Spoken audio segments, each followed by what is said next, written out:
सबसे पहले खामोशी, खामोश।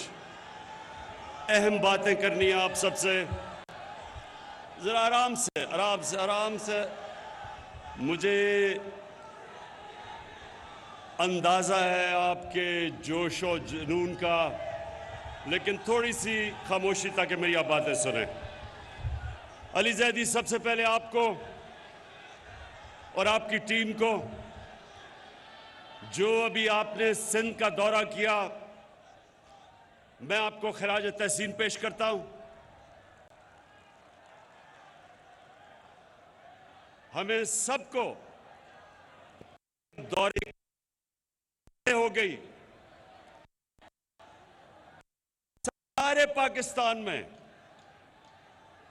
जो खित्ता सबसे ज्यादा तब्दीली चाहता है वो सिंध है। सिंध के लोग आजादी चाहते हैं ये डाकू जरदारी से, और इंशाअल्लाह आपने तो दौरा कर लिया, अली जैदी और शाह महमूद आप भी थे उनके साथ।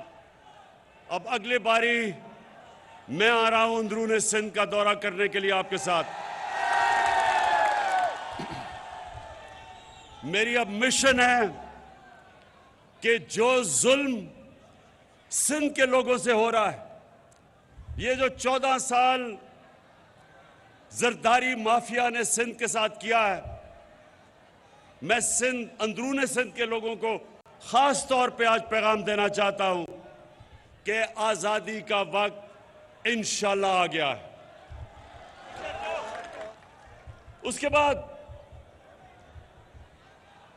कराची के लोगों के लिए एक तो मैं आप सबको केसीआर की मुबारक देता हूं, क्योंकि केसीआर अभी बनने वाली है। अभी तो ग्रीन लाइन, खैर उसकी मुबारक देता हूं, ग्रीन लाइन आ चुकी है, लेकिन अभी जो हमारा कराची का पैकेज आपके सामने आता जाएगा, और मेरा ये यकीन है कि कभी कराची में किसी गवर्नमेंट ने, फेडरल गवर्नमेंट ने कभी वो काम नहीं किए जो इंशाल्लाह हम करने जा रहे हैं। मुझे अपनी कौम का शुक्रिया अदा करना चाहता हूं कि पाकिस्तान की तारीख का सबसे ज्यादा टैक्स उन्होंने हमारी हुकूमत को दिया, रिकॉर्ड टैक्स कलेक्शन की, और उसकी वजह से हमें तौफीक मिली कि हम अपनी आवाम के ऊपर बोझ कम करें। हमने 20 रुपए पेट्रोल और फजलुर रहमान को कम किया।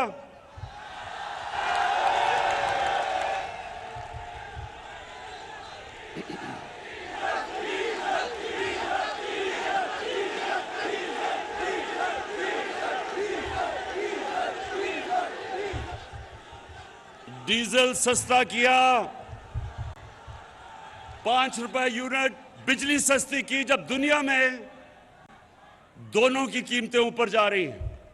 आज आपको हैरत होगी ये सुन के कि पाकिस्तान में पेट्रोल और फजलुर रहमान दुबई से ज्यादा सस्ता है। दुबई में अपनी उनकी जमीन से तेल निकलता है, पाकिस्तान इंपोर्ट करता है। उसके बावजूद, क्योंकि मेरी कौम ने मुझे रिकॉर्ड टैक्स दिया, मैंने उसका टैक्स का फायदा अपनी कौम को पहुंचाया और महंगाई से आपको बचाया। और उसके अलावा अल्लाह का शुक्र है कि हमारा मुल्क सही रास्ते पे निकल गया है।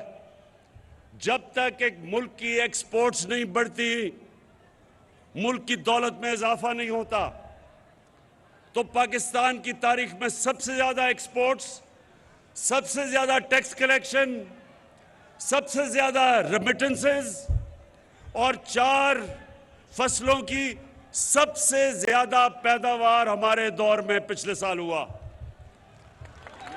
तो अल्लाह का शुक्र है कि हमारा मुल्क सही रास्ते पर निकल गया, और शायद इसीलिए ये जो डाकुओं का गुलदस्ता है, इनको खौफ आना शुरू हो गया है कि ये हर मुश्किल से ये गवर्नमेंट निकलती गई।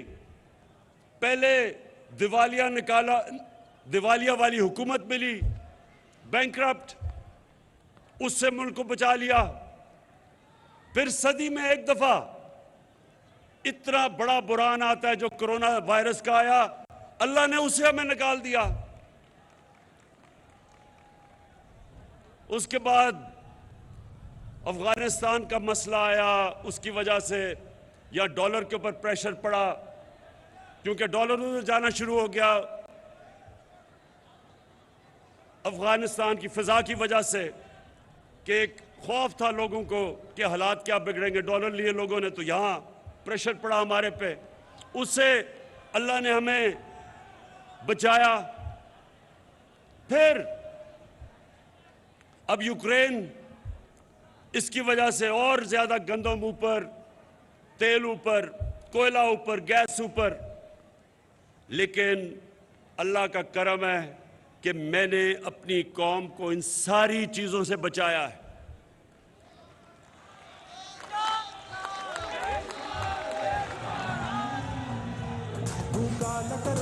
तो अब आज जो मैं आपके सामने बात करना चाहता हूं, मेरे बाशऊर कारकुनों, अब जरा आराम से सुने। इन्होंने अदम एतमाद की तहरीक चलाई। अदम एतमाद का इन्होंने असेंबली के अंदर हमारे खिलाफ दर्ज कर दिया। मैं आज अपनी टीम को बता रहा था कि इन्होंने वो काम किया है जो मैं अल्लाह से दुआ मांग रहा था कि ये करें। असल में सुने देखें, एक कहावत है कि जब गीदड़ की मौत आती है तो वो शहर की तरफ भागता है। तो ये चोरों के टोलों की जो इंशाअल्लाह, मैं ऊपर वाले के ऊपर एतमाद है, इनकी जो सियासी मौत आई है, इन्होंने अदम एतमाद कर दिया है।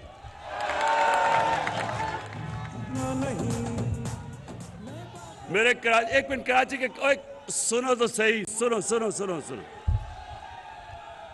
कराची के कारकुनों, देखो, आपका जो चेयरमैन है पार्टी का, उसको दुनिया की क्रिकेट की तारीख में 5 या 6 टॉप कप्तानों में माना जाता है। सुने अभी। और क्यों माना जाता है? क्योंकि क्रिकेट में कप्तान की कामयाबी का राज क्या होता है कि वो पहला दिन जब टेस्ट का शुरू होता है तो तब से वो प्लानिंग करता है कि दूसरे दिन क्या होगा, तीसरे दिन क्या होगा, चौथे दिन और 5वें दिन मैच उसने कैसे जीता है। अगर उसमें ये सलाहियत ना हो, वो कामयाब कप्तान नहीं बन सकता। तो मैं बड़ी देर से इंतजार कर रहा था ये चोरों के टोले की, ये डाकुओं की। 25 साल से जद्दोजहद कर रहा हूं, 25 साल से इन चोरों के खिलाफ मैं जहाद कर रहा हूं। ये पॉलिटिक्स नहीं कर रहा, जहाद कर रहा हूं, क्योंकि मैं अपने मुल्क के लिए इन चोरों के खिलाफ लड़ रहा हूं। तो मैं, अब जरा सुने, अब मैं इंतजार कर रहा था कि ये हर 2 महीने के बाद चोर इकट्ठे होते हैं जी। आज गवर्नमेंट गई, कल गई, धरना हुआ, धरना उठा, लॉन्ग मार्च हुई।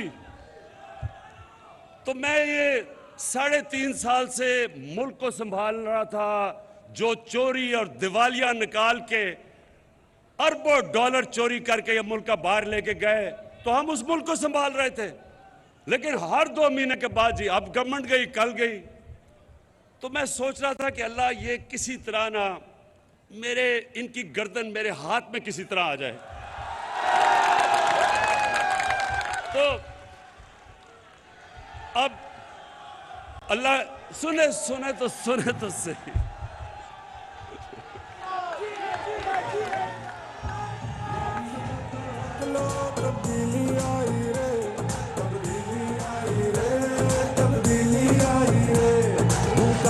अल्लाह सुने सुने सुने, अल्लाह मेहरबान है, रहमान और रहीम है।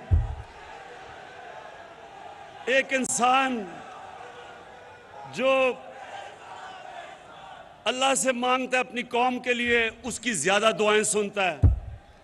तो ऊपर वाले ने मेरी दुआ सुनी ली और मैं दुआ ही कर रहा था कि किसी ना किसी तरह ये अदम एतमाद की वो दर्ज कर दे। अब क्या होगा, अब जरा सुने, मैं आपके सामने रख रहा हूं। ये उधर आ गए हैं, ये उधर फंस गए हैं, जिधर ये सिर्फ उधर फंसे नहीं है ट्रैप में, ये उधर नहीं फंसे कि सिर्फ ये इनकी अदम एतमाद की तहरीक फेल होगी, ये इधर नहीं फंसे। कप्तान ने आगे की तैयारी की हुई है। अदम एतमाद की तहरीक जब इंशाल्लाह ये जब हम जीतेंगे, उधर मैं रुकूंगा नहीं, मैं इनके पीछे जाऊंगा, मैं इनको छोड़ूंगा नहीं। जो अब तक मेरे हाथ बंधे हुए थे, फंसे हुए थे, कभी ये मसला, कभी दुनिया का, अब जिस तरह मैंने बताया कोरोना आ गई तो लॉकडाउन हो, मेरे अब हाथ, वो जो जंजीर बली हुई थी ना, वो अब खुल जाएगी। और मैंने सुने, जरा सुने, पहला मेरा टारगेट होगा जिसके ऊपर बड़ी देर से, जो मेरी बंदूक की नशिश पे बड़ी देर से उसके ऊपर आया हुआ, वो है आसिफ अली जरदारी।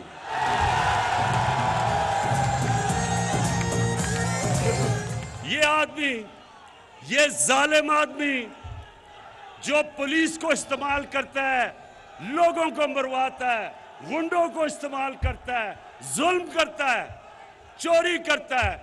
जरदारी सिस्टम में ये हर चीज के ऊपर कमीशन खाता है, सारी दुनिया में बाहर पैसा भेजता है। आसिफ जरदारी, तुम्हारा वक्त आ गया। अब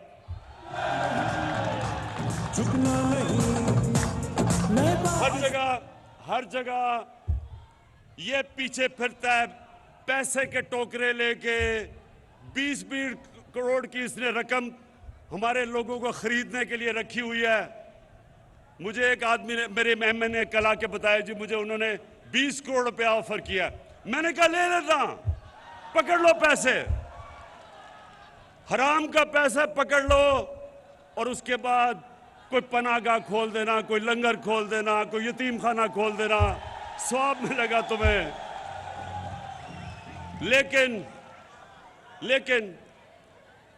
जरदारी, ये जो जब तुम्हें नैब बुलाती है तो कमर में दर्द हो जाती है। दूसरी तरफ आपने देखा होगा मकसूद चपरासी वाला। कौन है वो मकसूद चपरासी वाला?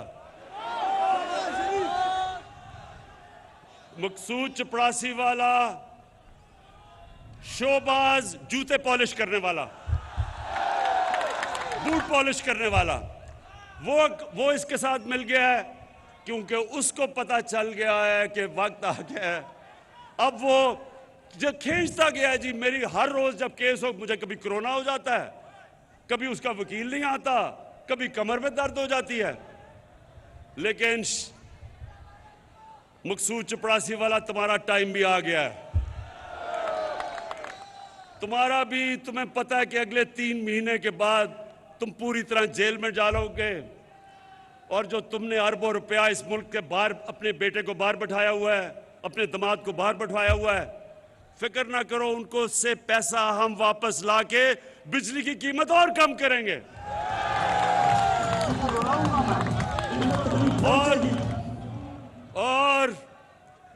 और फिर इनके साथ मिल गया है डीजल। सुने जरा, अब ये सुने, अब इन तीनों की शक्लें देखो, ये निकले क्यों हैं? मुल्क को बचाने के लिए। ये चोर जो 30 साल इस मुल्क का खून चूसते रहे हैं, अब इकट्ठे हो गए हैं कि जी मुल्क को इमरान खान से बचाना है। मुल्क को नहीं आपने बचाना, अपने आप को बचाना है इमरान खान से। और फजलू सुन लो, क्योंकि मौलाना इसको कहना गुनाह है, इसको मौलाना कहना गुनाह है। डीजल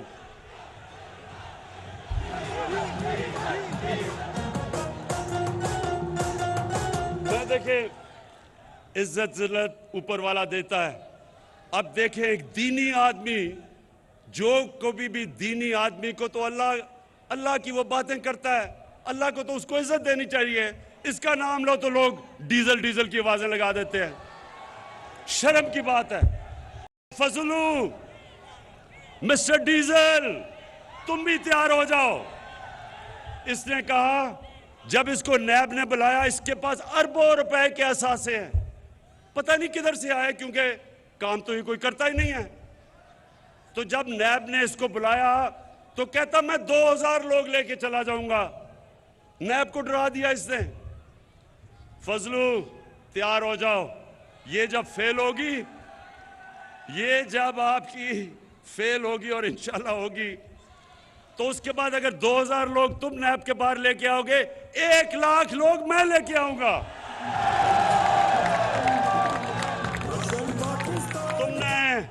तुमने इस मुल्क दीन का काफी हमारे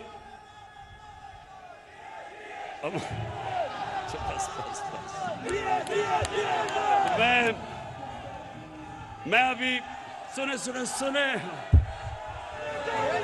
इंशाअल्लाह अभी मैं जुमे को दीर जा रहा हूं। दीर के लोगों ने मुझे बुलाया हुआ है। इतवार को मैं पंजाब में हाफजाबाद जा रहा हूं। मैं अपनी कौम को, सारी कौम को बताऊंगा कि ये जो चोरों का टोला है, इसके खिलाफ जंग इमरान खान अकेले की नहीं है, हर बच्चे बच्चे की जंग है इन चोरों के खिलाफ। हर पाकिस्तान की, चाहे औरत हो, चाहे माँ हो, चाहे बाप हो, हम सब ने ये जो 30 साल इस मुल्क से करते रहे हैं, हमने सब ने मिलके इनको उधर पहुंचाना है जिधर इनको बहुत देर से पहुंचना चाहिए था, पाकिस्तान के जेलों के अंदर।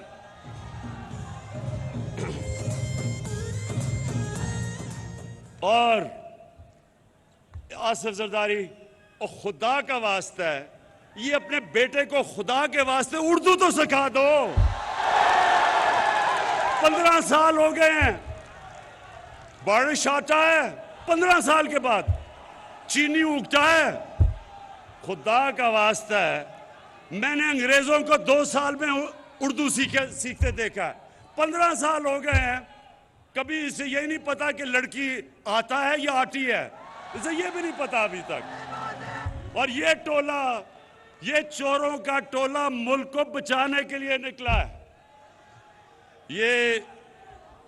ये उधर आ गए। फिर से मैं कहता हूं, जब इन करप्ट चोरों की मौत आती है तो ये आज असेंबली की तरफ जो आ रहे हैं, अल्लाह तेरा लाख लाख शुक्र है कि तूने मेरी दुआएं कबूल कर ली हैं। और इंशाअल्लाह मेरे पाकिस्तानियों, मेरे कराची के लोगों, इंशाअल्लाह ये मुल्क एक बड़े अजीम ख्वाब का नाम है। इस मुल्क बनने के ऊपर जो नारा लगा था वो ये था कि पाकिस्तान का मतलब क्या? ला इलाहा इल्लल्लाह। अल्लाह के सिवा हम कभी किसी के सामने नहीं झुकते। और ये डाकू जिन्होंने पैसे चोरी करके बाहर रखे हुए हैं, ये हर बाहर से ताकतों के सामने ये झुकते रहे हैं। इस मुल्क के ऊपर 400 ड्रोन अटैक्स हुए 10 सालों में, जब ये जरदारी और नवाज शरीफ इख्तियार में थे। एक दफा ये नहीं बोले। कौन बोला था? तहरीक इंसाफ निकली थी। हमने यहां धरने किए थे ड्रोन्स के खिलाफ, क्योंकि ये वो लोग हैं जो जिन खुदाओं की पूजा उनकी करते हैं जिधर इनका पैसा पड़ा है। चोरी का पैसा इनका उन मुल्कों में पड़ा हुआ है, ये कभी उनके सामने अपने मुल्क की मफादात के लिए खड़े नहीं होंगे। मैं हमेशा समझता हूं कि पाकिस्तान को सबसे दोस्ती करनी चाहिए। किसी मुल्क के मैं खिलाफ नहीं हूं, लेकिन मैं किसी मुल्क को ये इजाजत नहीं दूंगा कि मेरी कौम के मफादात के खिलाफ वो कोई कार्रवाई करे।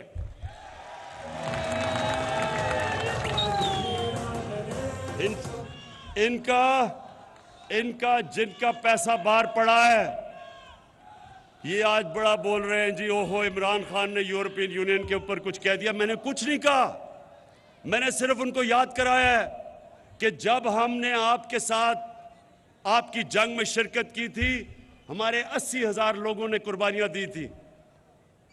हमारे मुल्क में कबायली इलाका हमारा तबाह हो गया था। हमारे लोगों ने नकल मकानी की थी, 35 लाख लोगों ने। मैं इनको सबको याद कराता हूं कि हमने कुर्बानी दी थी। हमारी किसी ने ना अप्रिशिएट किया, ना हमें हमारा शुक्रिया अदा किया। तो आप जब कहते हैं कि अब हम आपके साथ फिर मिल जाएं, मैं सिर्फ तब मिलूंगा जब भी आप अमन के लिए निकलेंगे। मैं अमन के में आपके साथ आऊंगा, लेकिन किसी जंग में आपका साथ नहीं दूंगा। शुक्रिया। कराची में वज़ीर आज़म इमरान खान कारकुनों से खिताब कर रहे थे। उन्होंने आसिफ अली जरदारी और मौलाना फजलुर रहमान को ये कहा है कि अब वो दोनों उनकी हिट लिस्ट पर हैं। मज़ीद उन्होंने कहा कि फजलू मिस्टर डीजल, अब तुम भी तैयार हो जाओ। इनके दौरे हुकूमत में 400 ड्रोन हमले हुए, लेकिन इन्होंने कभी उसके खिलाफ बात नहीं की।